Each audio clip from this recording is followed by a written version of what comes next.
no? So, napakaliwanag nyo. At the same time, napaka-fiery ninyo. That's why maraming opportunities din ang lumalapit at kumakatok sa inyo, right? No? So, better to choose wisely, no? Mga Cancer natin, right? No? So, yeah, that's it, no? For you, mga Cancer.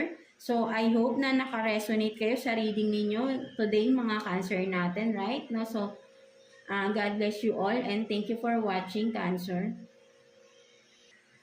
So, yan, no? Let's proceed to you, mga Scorpio natin, no? So, kamusta kayo dyan, mga Scorpio natin? So, let's see what's your inner desires, no? Anong sitwasyon meron sa inyo, mga Scorpio natin? And message advice from the universe, right? No? So, let's see what's your inner desires, Scorpio. So, kuha tayo ng one card here for you, Scorpio.